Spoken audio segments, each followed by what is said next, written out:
My name is Victor Furman. Some call me The Voice. I've always been fascinated with human nature, spirituality, science, and the crossroads at which they meet.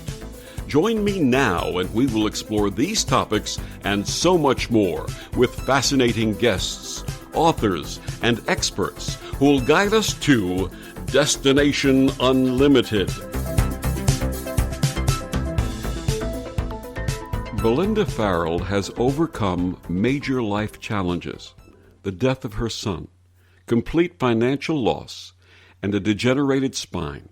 But all was not lost.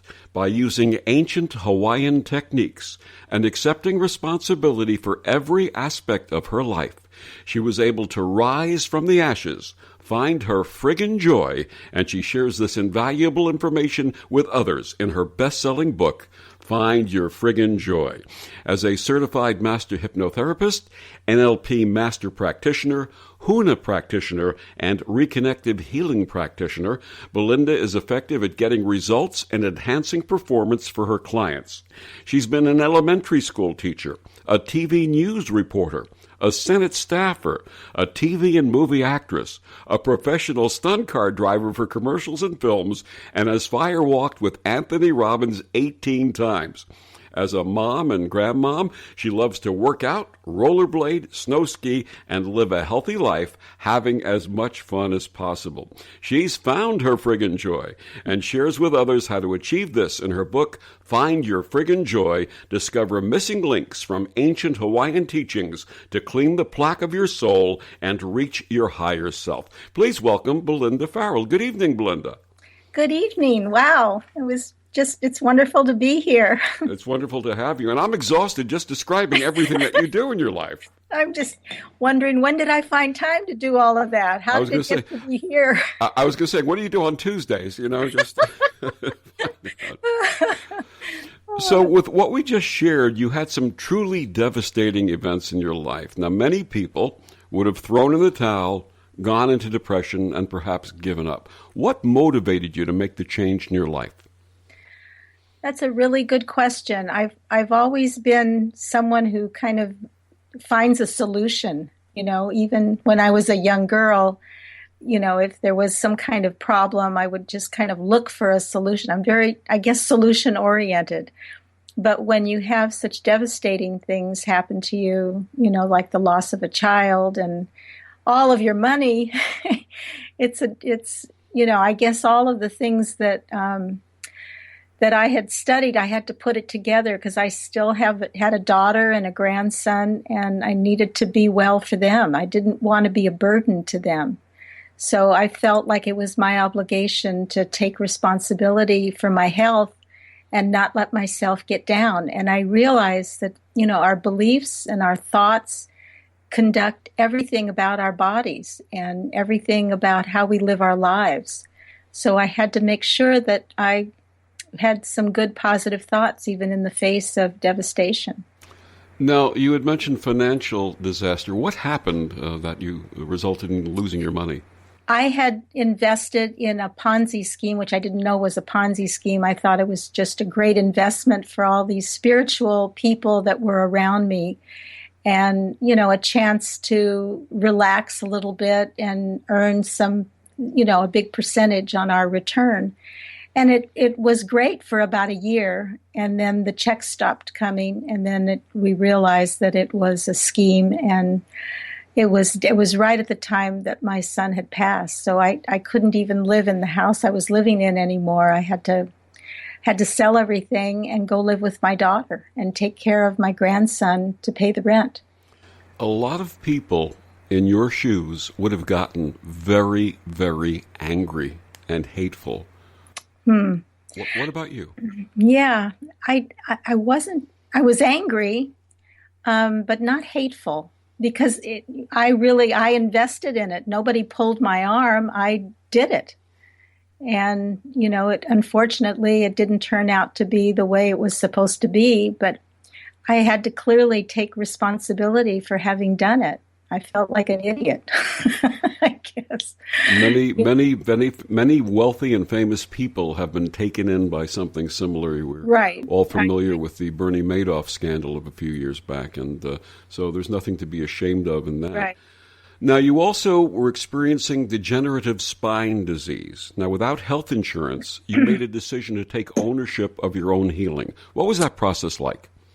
Well, again, that was a few years before, and when I was doing a lot of stunt driving, and I was just really living on the edge and being an adrenaline junkie, and not listening to my body. And you have to listen to your body when it starts to be painful. That means that there's something going on that you need to pay attention to. And I would just kind of keep pushing through and maybe going to the gym or doing some exercises, and my body just needed to rest. And then finally it just wouldn't support me anymore. And I collapsed. My son picked me up, put me to bed. I couldn't stand, sit, walk, couldn't do anything. It was in such pain. And MRI showed that I had degenerative bone disease and spinal disease and herniated disc. I was a mess. And they said I wouldn't walk again unless I had surgery.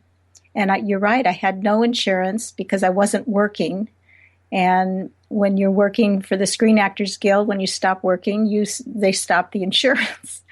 So I had been learning the Huna for about 3 years and learning how you could heal yourself and reach your higher self, and how the higher self could, if you reached it through the unconscious mind, through letting go of some of the past memories, the negative stuff, then the higher self would come in and change your body, change your physical body. How did these different healing modalities come into your life? Where did you learn them? Well, Tony was the first one, Tony Robbins. After my divorce, I hadn't done any kind of healing work at all. I was married to a doctor, and, all I was being was a doctor's wife. And I had been, it's true that I had done some teaching, and also the CIA had recruited me. That was even before that. Oh, my. Yeah, that I didn't put down. They're the ones responsible for everything. They sent me to Washington. I was interrogated there, and I thought I was going to become a spy in Spain because I could speak Spanish. Mm. And so I'd been recruited after my college at Berkeley. And then, after a battery of tests and things, I realized this is not a match made in heaven. It was not, but it got me to Washington. And then after that, I started looking for a job, and I landed a job with a senator of Illinois, and worked with him for a year, and that's where I met my husband. And after that, we were going to Los Angeles, and I was just mainly, concerned with teaching, and we went to Puerto Rico. I raised children. The healing didn't come until after the divorce. And then Tony Robbins just changed my life. I mean, he's just a dynamic motivator. And when you walk on fire, you think, how can I do this? It's 2,000 degrees of hot cold. Your brain just says, this isn't possible. But then when you can do it and do it successfully, you think, well, how else can I break through the barriers? What else am I not doing that I can do?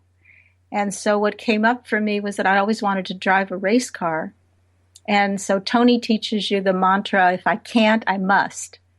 And if I must, I will. So if I say, I can't drive a race car, and then I say, I must find a way. And I called a racetrack that was in our area and signed up for the Grand Prix road racing course. And it was phenomenal. And I had talent. And at the end of that course, I was hired to drive for Buick and Cadillac. Are you there? Yes, and how fast were you driving in those cars? Oh, gosh. Well, it was a road race course, so you couldn't drive too fast because you had to make very sharp turns. So I guess in those days it was just about 120. But, you were consistent, and I was racing Formula Fords And then eventually I went into doing regular stunt driving and joined a team. And then we started doing jobs all over the country. And where did the acting come in? I had always been an actress. I've always loved it. And so I did plays, and I was doing modeling work, and the modeling turned into an agency in San Francisco that hired me to do commercials.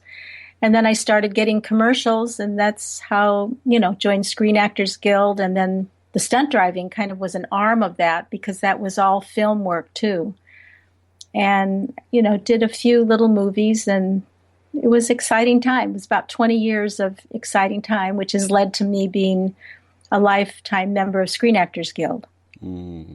So getting back to your experience with Tony Robbins, how did that lead you into the healing modalities?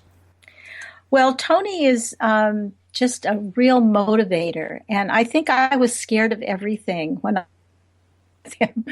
And doing the stunt driving, helped me to just really get into a car and control it where everybody else had controlled me all their life. And to break out of fear. And he just helps you with the firewalk, because it's a metaphor for breaking out of fear. If you can do that, you can do most anything. Except Tony, in the 5 years I was with him, that I was afraid of water. Had a huge fear of water, ocean. I would never go into pools, swimming pools, any of that. And then when I started studying hypnosis, I was sent to Hawaii for the master course there. And here I am on an island surrounded by water. And so I had to kind of start to face that fear as well. And we're going to pick up on facing your fears in the next segment. My guest tonight, Belinda Farrell. She's the author of Find Your Friggin' Joy, Discover Missing Links from Ancient Hawaiian Teachings to Clean the Plaque of Your Soul and Reach Your Higher Self. And we'll be back after these words on the OMTimes Radio Network.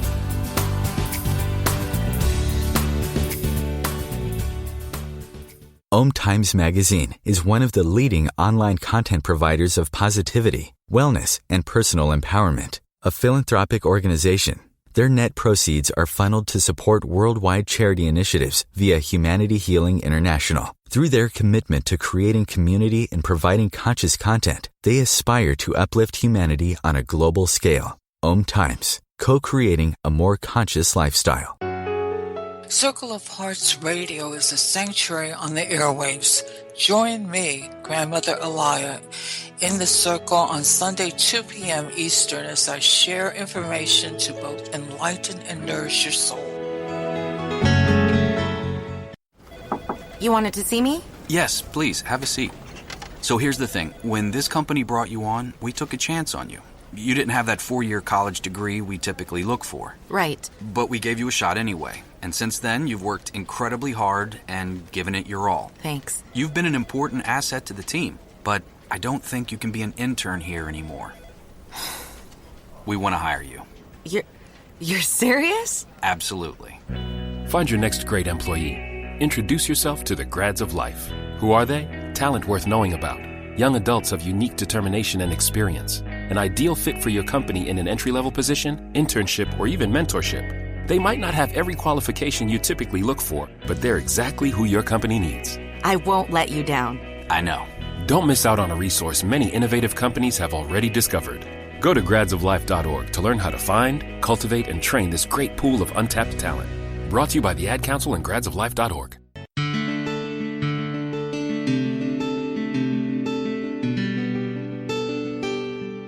And we're back on Destination Unlimited. My guest this evening, Belinda Farrell. She's the author of Find Your Friggin' Joy, Discover Missing Links from Ancient Hawaiian Teachings to Clean the Plaque of Your Soul and Reach Your Higher Self. Belinda, before the break, you were talking about having this fear of water, and you went to Hawaii to enhance your learning of the healing techniques, and what happened? Well, I'd look at the water and knew that I was not going to put my toe in it even. But during a session that we were having of breathing, the Ha breath, and that's in the book. All of this is outlined in the book on how to reach the higher self. And I was doing this heavy Ha breathing, and I felt some entrance come into me, like light or whatever, the form was. But in the form of light, there was also these dolphins and whales coming in. And it was like these seas had parted and all these dolphins and whales were coming in on this bed of light. And I was just astonished because I've never had any sea creatures in my agenda. They weren't on my radar. And then as that happened that night, my dreams were just invaded with dolphins teaching me how to swim. And so I'd wake up in the morning and I'd have this urgency to go out and to meet them. But yet I was looking at the water and thought, I guess I have to conquer this and get out there and see them because they're calling me. So I found someone to take me out, and it was quite scary for me. And then eventually I did it. I overcame it, and the dolphins came and they were downloading information into me. I just was totally transformed by them, by their sonar. And then it got to be that I was swimming like them. And then finally I was taking people out to meet them and to greet them. And I've been doing this now for 25 years. That's wonderful. Who are dolphins? Who are the dolphins? What is their secret? I think they're high sentient beings. They have a brain power that is much more advanced than ours because they can give you a message. They can read your thoughts and give you a message holographically. So you receive it on so many different levels. And they're such high beings that they communicate, in cooperation. They're much more cooperative than humans. And when you're with them, everything melts away, everything that is of a negative nature, and all you're left is with unconditional love. So they're like my drug. I have to be with them every year. I take people to swim with them in Hawaii, and now I do just a one-on-one or one-on-two. I used to take big groups, but now I just do the one-on-one for a week, Sunday to Saturday. And the house that I have rented is right on the tip of the bay where the dolphins come in, so we have a private entrance. And they're our teachers. They're my teachers' higher self connection. Do you see the same dolphins, or do you know of the same dolphins coming back year after year? It seems that some do, and there are always new pods coming in. There's always the birthing of new babies, in August. But there are some that seem familiar, and I've really tried to help, with healing, because I will do some healing for them. They don't just heal us; we heal them as well. And it's just an amazing connection that you cannot experience anywhere else other than in the ocean. Here's something that I was so afraid of for my whole life, all my 40 years now, has become the most nurturing part of me, because we are almost 70% water. And so I think I was just afraid of my emotions. I was afraid of digging deeper into my emotions, ergo the fear of water, getting into that water. And so when I take some people who are afraid of water, it usually is an emotional thing. And once they conquer that, it's such a freedom. People talk about dolphins living and working and communing in pods, almost like families and communities, which are, my understanding, they're in those pods basically for life. Is that correct? Right.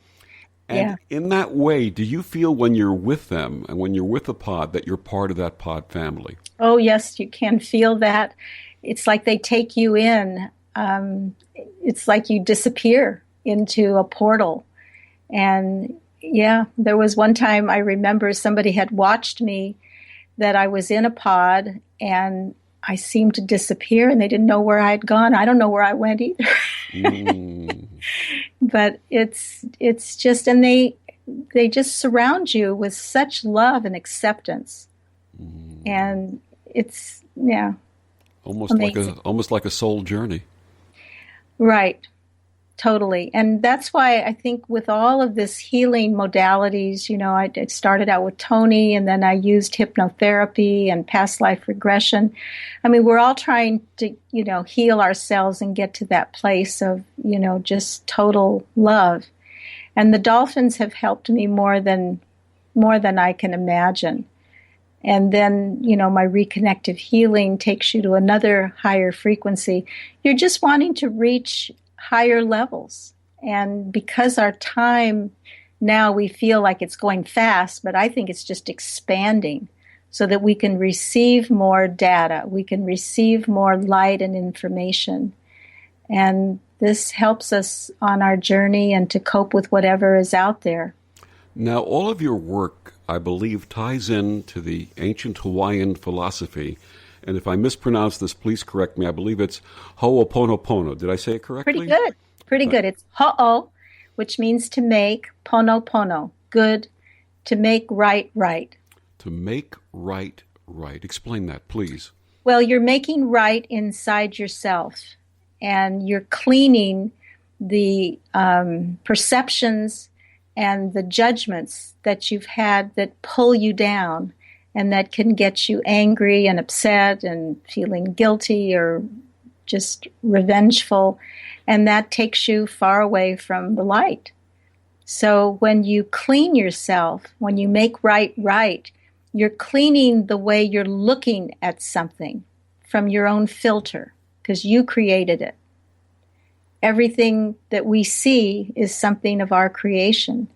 And so the Hawaiians would meet every night at sunset as a family, and they would clean their thought processes, because to them, the most important thing would be to reach the higher self. That was the whole purpose of their life. And knowing that my higher self healed my back completely, I can say that was a great journey. Because I could never, it was like a miracle having my back completely healed, and even the scoliosis that I was born with reconfigure and change and align inside of me. Absolutely. So reaching the higher self, cleaning yourself so that you're always in the present time, so you don't have any misconceptions, moving around that will weigh you down. I had a personal healing experience, which, when I was much younger, which helps me to identify completely with what you're talking about. I was in Korea in the Air Force in 1975, 1976, and in 1975 I had contracted hepatitis B, and it became very, very virulent. And the doctor, in fact, had come to me and said, do you have a will prepared? And let's contact your next of kin. They sent a telegram to my mother through the Red Cross, which scared the living daylights out of her. And just, they said I was very, very sick. In fact, they said they had only seen one person out of 10 with the level of illness that I had survived. And just in those days, I didn't have, this was 1975, I didn't have a consciousness about visualization meditation. That was before I was involved with that, or any of the healing techniques. And I said to the doctor, can I have, please, a book of anatomy showing a picture of what a healthy liver looks like? And he said, why? And I said, I don't know. I just want to look at a picture of a healthy liver. And he humored me. He brought me a Gray's Anatomy, and I looked inside, and I saw the picture of the liver, and I studied it.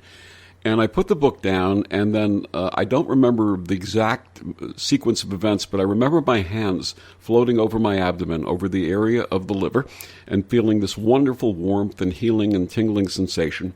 And the next thing I knew, I fell asleep. And the next thing was 5 o'clock the following morning, and the nurse had come in to draw blood, because they'd wake you up to draw blood, and she was very apologetic. And she drew the blood, and about 2 hours later she came back. She said, I'm sorry, the lab messed up your blood samples. We have to take another draw. And she drew blood again. An hour later, the doctor came in and said, what did you do? And I said, what do you mean, what did I do? He said, what did you do? And I told him I studied the liver. I put my hands over my abdomen. I felt this warmth and tingling. And he says, well, I don't know what you did, but last night your liver enzymes and levels in your blood, you were ready to transition. And this morning they're normal, and we've never seen that happen before. Oh, that's amazing. That's exactly right. That's exactly right, because I did the same with my spine. I hadn't said that.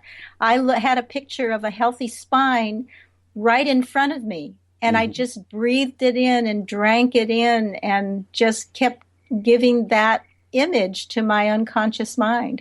Absolutely. And at that point, you would think, in your life, obviously, it made a dramatic change. In my life, you would think that would have put me on the path, but I still had a few years of learning to do before I got back on that healing path in my late 30s. But the point I'm trying to make is your experience and my experience is that within each of us, we have this wonderful healing intelligence.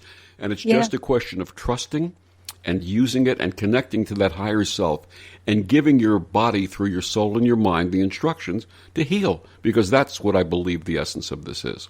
That's right. That's absolutely right. And that's how the ancient Hawaiians believed that the unconscious mind that runs your body is the key to connecting to your higher self, which will come inside and heal your physical body. And if you can get the unconscious mind to, give up, I guess, all that negative, well, you didn't even have to do that. You just brought it in from the source. There you go. So that's great. I have some memories that came up during my healing crisis that were locked into my back, and it's in the book on page 109. And it was just like a near-death experience, I guess. I felt that I had been tossed out like a little embryo, a baby, into the garbage of the universe. Wow. Hold that thought, and we'll talk about that when we come back on our next segment. My guest is Belinda Farrell. Her book, Find Your Friggin' Joy. Belinda, please tell our listeners where they can get your book and find out more about you and your wonderful work. Well, I am on Amazon. That's one way, or on my website, www.hunahealing.com. And that has all the information on how to get the book and the CDs. I have Hawaiian chanting CDs there as well. And we'll be back with Belinda Farrell after these messages from the OMTimes Radio Network. This is OTR FM, part of the IOM Radio Network. Are you in an interfaith relationship and thinking of getting married? For 18 years, Reverend Lori Sue Brockway has been creating personalized, loving, and romantic ceremonies for couples of all faiths and cultural backgrounds. Reverend Lori Sue's sensitivity to the needs of interfaith couples is reflected in the compassionate and inclusive way she addresses the concerns of parents and families. Reverend Lori Sue is also the author of several best-selling books on interfaith weddings and wedding vows. Selected as one of the top interfaith officiants by New York Magazine, Reverend Lori Sue serves couples in the New York metropolitan area and beyond. Find out more at her website, yourinterfaithwedding.com.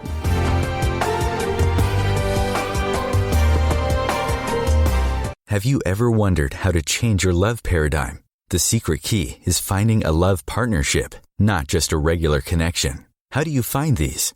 Through conscious relationships. Ascending Hearts Dating is a dating site for people like you that believes in second chances and a different type of spiritual connection.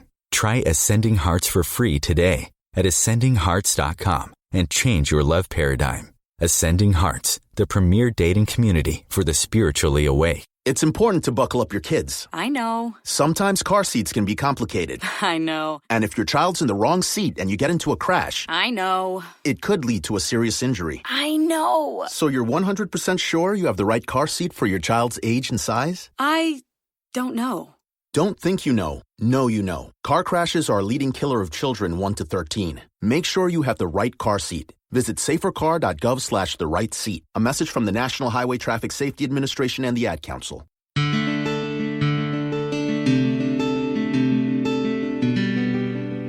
And we're back on Destination Unlimited. My guest this evening, Belinda Farrell. She's the author of Find Your Friggin' Joy, Discovering the Missing Links from Ancient Hawaiian Teachings to Clean the Plaque of Your Soul and Reach Your Higher Self. So the plaque of your soul, Belinda, you were talking about the garbage of the universe, this emotional baggage that we carry around. Talk a little bit more about that.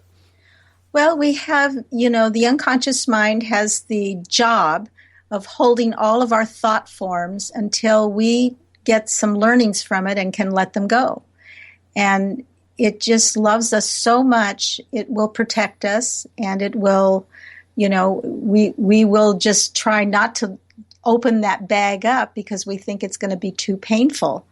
So we do a lot of things to distract ourselves, alcohol, drugs, shopping, TV, internet, whatever it is, we don't want to get into those deep bags. But when you are vulnerable, when you are open, when, like I was in bed trying to heal, I was doing a lot of this breathing, and I guess one of my bags got open, and this little embryo I could see was just being tossed like a piece of garbage out into the universe, this little child, and dodging all these asteroids and comets and things and going about 1,000,000 miles an hour. And I was so frightened. And then these hands came, these beautiful healing hands came and scooped up this baby and put the baby in the arms of this very beautiful vision of someone dressed in garments of, blue, azure blue. And I just felt safe, or whatever that was. I was safe. I felt accepted. I felt loved. I thought, oh, this is what it's supposed to be like. I relaxed. And then when I came out of it, I was in a pool of sweat in my bed and felt like I had died in some way. But I was inquiring then to my mother and called her and asked her, what was it about my birth that you haven't told me? Well, she had finally revealed to me that I had been taken to 3 abortion clinics, and my father had wanted me aborted. And there were 3 attempts at doing it, but she was too far along. And so that embryo, we register everything in. And so that feeling of not being loved or not being wanted got embedded into my DNA and got released at that moment. And so I felt that I was still okay, even though maybe my parents hadn't wanted me, but I was wanted at a deep divinity level.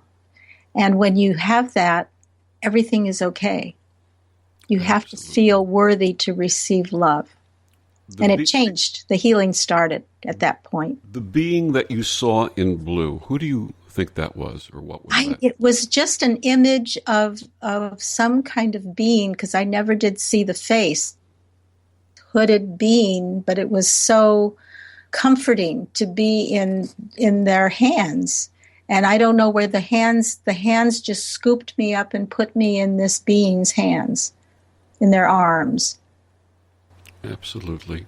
In your book, you say that this work, in fact, you have a chapter, this work is not for sissies. Obviously, the experience that you went through was a very dramatic, traumatic, but the outcome beautiful experience. Is that what everyone can expect doing this work? Well, I think when you finally say, enough is enough, and you want to, find out what's going on and really heal at a deep level, you have to want to take an active role in your healing. This is not for passive people who want to blame everybody else but themselves. And, I took responsibility for the journey that I was on, and I think every level that you get to is the right level to be at. You're moving through all this stuff, the layers and the peels of the onion. And, it's a journey. If you want to do the breathing will help you to uncover some of this stuff that's been buried inside the body. And you're the only one that can go through that. You refer to this as the plaque of the soul. Right. Where did you come up with that? Well, I go to the dentist a lot, and they always tell me I have plaque on my teeth. And there's, some people have the plaque and they can get rid of it easily, and others have to work at it and get it, etched off. And so I just compared it to what we have on our organs, because the unconscious mind is running your body based on the blueprint it has now. So based on the plaque and the beliefs that you have presently, if there's a lot of anger in your heart, then your heart is going to have some repercussions, maybe some tears in it. Or as soon as you have a thought, the unconscious mind creates a chemical that goes in there and does exactly what it's told by the conscious mind. So if you're angry, it's going to go in there and bruise the heart muscle. If it's happy, it'll make another kind of chemical. And one of those chemicals is interleukin 2. Have you ever heard of interleukin 2? Yes, absolutely.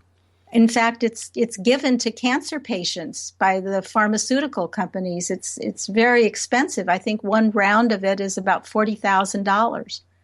But you make interleukin 2 when you get excited, when you're happy, like going to Disneyland and as a child and, being just so elated. You're making millions of dollars of interleukin 2. Absolutely. Absolutely. Now, you can say that the positive emotions do the positive things, as you just mentioned, the making of the interleukin 2. What about negative emotions? What do they do to the body? Oh, well, again, they lower the healing energy of the body. Any kind of sadness lowers your immune system so that you can not fight off disease as well. So all the negative things, again, help the body to just run down. So the more positive you can be, the more life force that you have, and the healthier you are as a result. Now, each of us, unless you've reached enlightenment, have a little bit of emotional baggage that comes up periodically. What do you do with that stuff? I know. What do I do with it? Well, again, if you're conscious, if you can be in the moment, and when it does come up, if you can say some things to yourself that will connect to the higher self, and it's just simple. It's the Ho'oponopono. And that is, I'm sorry, I love you, I forgive you, thank you.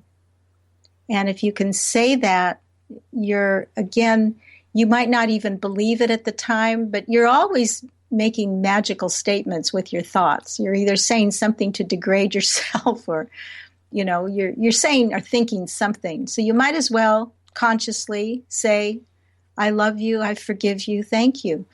And imagine that you're erasing that thought form to whatever sadness or anger or fear. For instance, I had a friend call me the other day, and he was having some neighbor problems. They were renting a room to somebody. And I said, just put him down below you and offer the forgiveness to yourself about how you're thinking about him. And he did that, and the neighbor got quiet. So it works immediately for all kinds of things. I mean, we can work on our government. We can work on politics. Whatever we're thinking at the time, whatever we're projecting out there, we can be part of the solution by just clearing up the thought forms in ourselves. For the 68% of the Americans listening right now, let's say this together. I love you. I forgive you. What's the rest of it? I love you. I forgive you. Thank you. Thank you. Okay, so let's all say that together. 68% of the Americans listening right now. I love you. I forgive you. Thank you. I think that's a wonderful concept, that self-forgiveness actually creates an energy of universal forgiveness and makes a positive change. Well, it'll put you back into the present time slot. That's what it really does.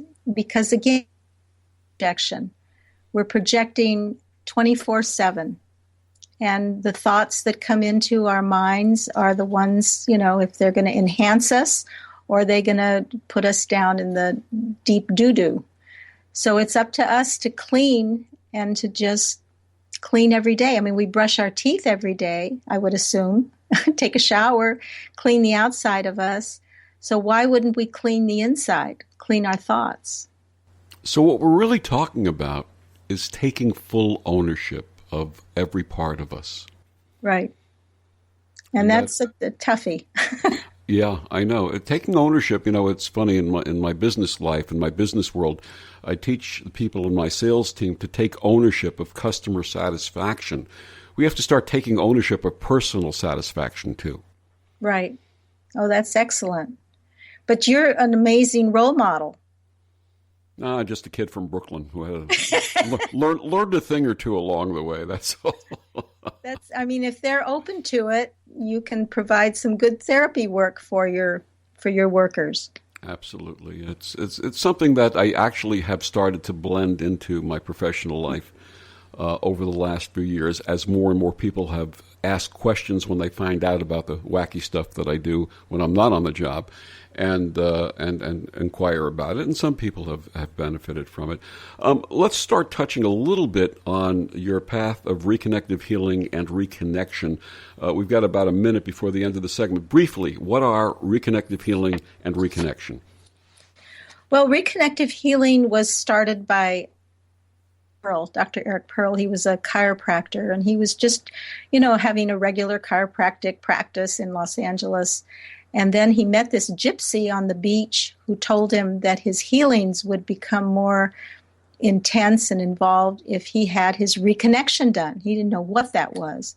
She referred him to the Book of Knowledge, The Keys of Enoch, which is a book that is quite involved in its metaphysical approach, but it talked about gaining more connection to an axiotonal system in the universe once you get this reconnection done, that you'll be elevated to a higher level and put on your soul path.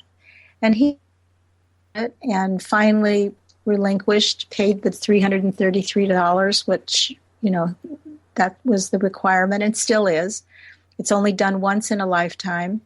And he had it done. And when he came back to his practice, without even touching his clients, they seemed to just heal from all these amazing sicknesses. And we're going to follow up more on that thought with my wonderful guest, Belinda Farrell, author of Find Your Friggin' Joy, after these words from the OMTimes Radio Network.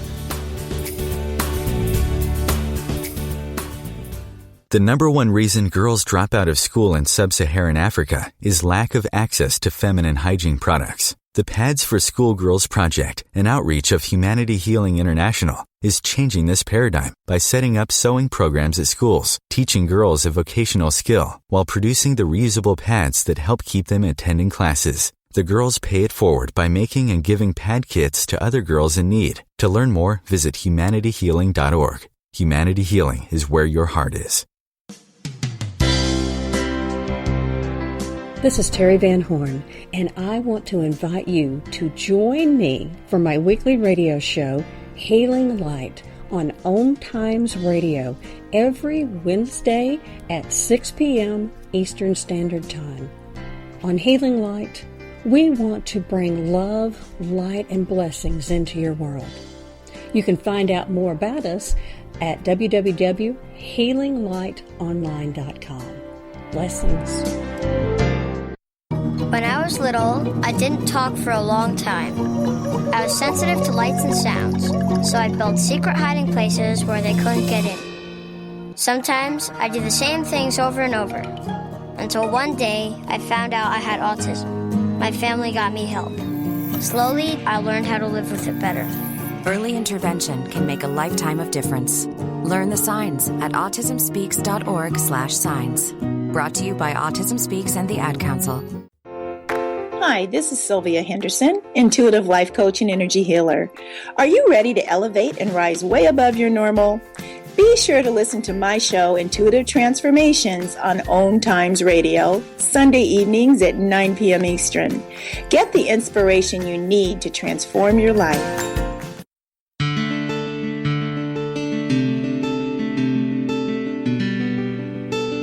And we're back on Destination Unlimited. My guest this evening is Belinda Farrell. She's the author of Find Your Friggin' Joy. And before the break, you started talking a little bit about the history of reconnective healing. Go ahead and talk about that doctor and what he discovered, that chiropractor, and what he found when he came back from that session. Right. Well, he had his reconnection done, and that was a 2-day process where these drawings are traced on your acupuncture points, and it takes you back to an axiotonal system in the universe, and it seems to accelerate you onto your soul path. But for Dr. Pearl, he came back and his clients were healing without him even touching them. And they were also channeling certain messages that he has this in his book called The Reconnection. Anyway, after I had lost all my money, and I was a little bit down, you can imagine, and I had a friend who dragged me to see a movie called The Living Matrix that featured Dr. Pearl, Dr. Bruce Lipton as well. I didn't want to go to anything with healing. I was depressed, but I did go with her. And I saw him do 3 very short sessions with a little boy that had cerebral palsy. He was from Greece. And the doctors had given up on him. But he was just confined to this wheelchair. And Dr. Pearl did the Reconnective Healing, which is expanding the frequencies of your higher self around you. This little boy was now playing in the playground and holding a cup for the first time. Wonderful. And that got my attention. I was like, I want to learn how to do that. And so I found somebody in my area in Santa Cruz, California, and she did a session on me. She didn't know a thing about me. She didn't know what had happened to me. And after that half-an-hour session, my grief was lifted. I had no more of this heaviness about me. It was light. I was joyful again. It was a miracle, because I had been carrying that around since my son's death, and it was just, I was a different person. So I had my reconnection done, and I flew to Chicago to learn how to do it for other people, and I've been doing it ever since. That was almost 8 years ago. Wonderful. Just, you mentioned briefly about the drawings on the chakras. What is, or on the acupuncture points? Describe what a reconnection session is like. Well, there are like over 100 drawings that are traced on your acupuncture points, and it finalizes. You have certain drawings done on the first day, which is only about 40 minutes, and then you get a cycle of sleep that night and come back the next day. The drawings are retraced on you, and then you're sealed in the seals of Solomon. And what it does is it's like a new beginning, a new birth. You get this done once in a lifetime. After I had that done, it was a little bit of time after that, but I was told that I was going to write this book, Find Your Friggin' Joy. And I did not want to write a book. It was like the water. I was just stubborn, didn't want to heal from the water, didn't want to write, just wanted to play. And then I was told, you're going to write a book. And I went, okay, no problem. I just didn't fight it. It was just right there. I mean, it took 3 years. But it came out, it was like 12/21/12, the day the world was supposed to come to an end. My book came out. I love the timing, the synchronistic timing of things. Absolutely. So that's what it does. It really will set you on your career path and get you to do things that maybe you weren't going to do before, and this just gives you that accelerated boost. Well, I have a friend who lives in Santa Cruz, and I think the next time I go out to visit her, I'm going to look you up, and maybe we'll do this together. Oh, my pleasure, my honor. That sounds like it would be really fabulous. Now, how does this compare to Hawaiian Huna healing? That's a good question. Hawaiian healing is self-directed. You do the forgiveness process with yourself. I teach 4 levels of Huna, and each one of those levels has to do with learning even some symbols that you can do in your own world or help you to get into spirit. But it's all done kind of for self-healing, whereas the reconnective healing, I do it to somebody else.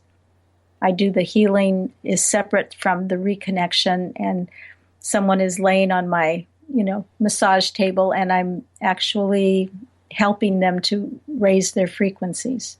There's no technique to the healing because I just feel, find, and stretch the frequencies of that client, and they find where you're out of balance and then put you back into balance. It could be mentally, emotionally, physically, or spiritually. What do you do to maintain alignment on a daily basis with your foundation? Well, I live a mile from the beach and the ocean.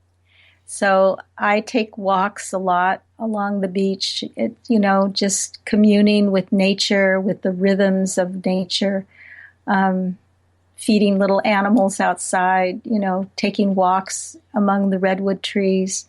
I think it's so important to do that daily. Absolutely. What else do you do? Well, I play Pokemon. Pokemon Go? Yeah, I bet you weren't ready for that one. No. You see what happens? Do the self-forgiveness. When you heal yourself, guess what happens? You turn into a kid again. Because that's what I discovered. You know, I was 64 in January, and I feel like I'm 17 years old. I swear. It's unbelievable. Well, I have an 11-year-old grandson, and he taught me how to play Pokemon. And I thought, I'm never going to get into this. I'm 72. I just turned 72. And my boyfriend is 75, and he got into the Pokemon too, and we do it together, and we play tennis. I love to play tennis, and I still rollerblade. So, you know, we just have fun. But the Pokemon is just really fun, and I'm at level 24 now. What does that mean? I'm not familiar with it. What does level 24 mean? It means I needed 100,000 points to get to 24. There are points that you accrue, and you have different stops that you can find balls, and then these little people come in, and you hit them, and it's fun. You know, it just dawned on me, and I didn't think of this before. I've been familiar with Pokemon and Pokemon Go, but these little characters that have been created to entertain are actually little spirits. Could be, yes. They're very adorable in Pokemon Go. They're manifestations of the kind and gentle spirits that we seek, and that when we're children we identify with, and we sort of lose that innocence and identification with these wonderful beings when we grow up. And to rediscover them in the golden years of life, what a wonderful thing. Some of them are annoying because they don't get, they will disappear before you can strike at them. You know, it has, I think, all kinds of things that have to do with life, disappointments and acceleration and, happiness, and you don't get what you want. And so all of these things are incorporated in that game. Absolutely. Now, you say in your book that asking yourself, what can I give the world, is the new normal. What does that mean? Well, when I think of that again, what can I give of myself? How can I place myself in the world? I mean, I want to be the most positive example, to show to the world, that I'm contributing part to this, whatever. I can't even explain it. I mean, there's a lot of darkness in the world. I don't even believe in darkness. It's where the light hasn't shone on that darkness. And I just want to be a beacon. I want to be a good example for how it could be. And even the people who are the most depressed and down can smile, can know that there's hope, that there's always hope. Even when you're down and out, there's a new beginning if you can just pivot. And I like that word, pivot, away from your problem and look at it a different way. In many ways, it reminds me of the prayer of St. Francis. Lord, make me an instrument of your peace. Yeah. Well, that's beautiful. Yeah, that says it all. That says it all. It really says it all. Now, you mentioned in your book that you can rid yourself of many of the stress symptoms using the IO chant. Can you demonstrate that for us, please? Oh, the EO chant. Is that the EO? Yeah, okay. That's the EO chant. Yeah, it's, again, it puts you into the realm of creation, and it goes like this.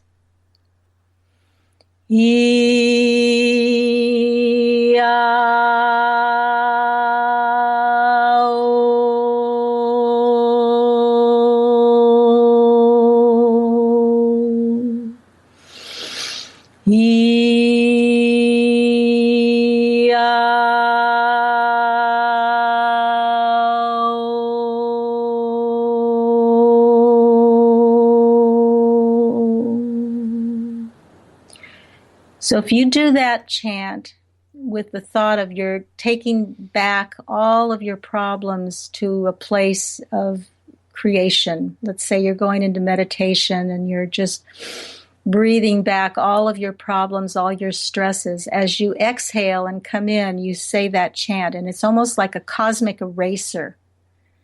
It will erase that, that stress, that frequency, that, whatever darkness is there, and do it about 11 times. And it will get rid of whatever is ailing you. That's wonderful. My guest, Belinda Farrell. She's the author of Find Your Friggin' Joy, Discover Missing Links from Ancient Hawaiian Teachings, Plaque of Your Soul, and Reach Your Higher Self. Belinda, please tell our listeners once again where they can get your book and find out more about you and this amazing work. Well, thank you. My book, Find Your Friggin' Joy, is available on Amazon and Barnes & Noble and other booksellers, and on my website, Huna Healing, Huna healing.com. It also has information on my dolphin trips and where I teach ancient Hawaiian healing. I teach it here in Santa Cruz and on the Big Island of Hawaii. And I would love to just be your tour guide. Thank you so much for gracing our show tonight. This work is so wonderful, and your chat just sent me to another level of heaven tonight. Thank you. Oh, thank you. And thank you all for joining us on Destination Unlimited. I'm Victor the Voice Furman. Have a wonderful night.